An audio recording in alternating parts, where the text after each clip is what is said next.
안녕하세요. 휴먼성형외과 김국현 원장입니다. 우리나라 못지않게 성형수술이 많이 시행되고 있는 미국, 서양에서도 가슴 수술은 가장 많이 시행되고 있는 수술 중에 하나인데요.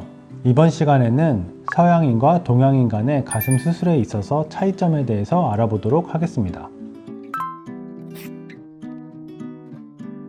아무래도 서양인들에 비해서는 동양인들이 체구가 좀 작고 좀 날씬하시고 잘 늘어나지 않는 피부를 가지고 계십니다. 두 번째는 피부의 톤도 조금 다르죠. 밝은 사람도 있고 어두우신 분들도 있는데 피부톤이 어두운 경우에는 피부톤이 밝으신 분들보다는 결국에는 흉터가 조금 더 눈에 띄게 됩니다.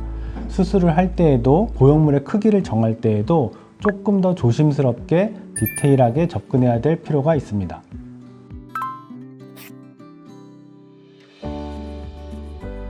환자 개개인의 차이만큼 서양인과 동양인들의 차이에도 차이가 있을 수는 있습니다. 몇몇 보형물 회사에서는 아시아에서 판매하는 보형물이나 유럽이나 남미나 미국에서 판매하는 보형물의 종류나 조성은 같지만 사이즈를 달리 출시하기도 하거든요. 흔히 얘기하는 아시안 핏, 아시안 사이즈 이렇게 얘기하는 거는 우리나라 사람들이 아무래도 신체 조건이 서양인들보다는 조금 작고 날씬하기 때문에 거기에 맞는 많이 사용할 수 있는 보형물을 출시하고 있습니다. 아쿠아필링은 수년 전에 유행을 했던 필러인데요. 바디용, 그러니까 신체용으로 허가를 받았었던 필러입니다. 엉덩이 확대술, 다른 체형 부위의 확대술이나 가슴 부위 확대술에도 많이 사용이 되었었는데요. 실은 수년이 지나서 검증이 된 결과는 녹일 수 있는 약물이 없고 주입 부위에서 이동을 하는 마이그레이션 현상이 생겼기 때문에 최근에는 사용을 많이 권하는 필러는 아닙니다. 개인적으로는 보형물을 이용한 가슴 확대 수술이 더 안전하고 만족할 만한 결과를 주는 것 같습니다.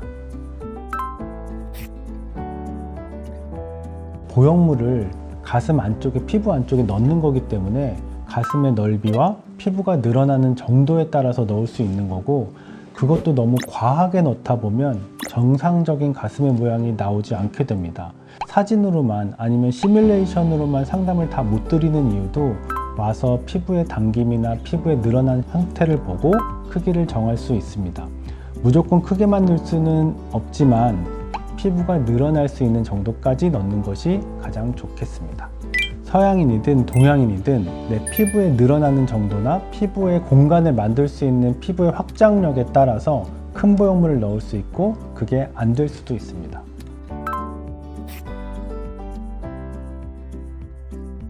신체 조건이 같다고 해서 동양인, 서양인 구분 없이 똑같은 보형물을 넣을 수 있는 건 아닙니다. 신체 조건이 같다고 하더라도 현재 가슴의 크기도 중요하고 피부의 늘어남, 피부의 확장력이 다르기 때문에 보형물의 사이즈를 결정을 할 때에는 보형물의 크기가 누구나 신체 조건이 같다고 해서 같은 사이즈의 보형물을 넣을 수 있는 건 아닙니다.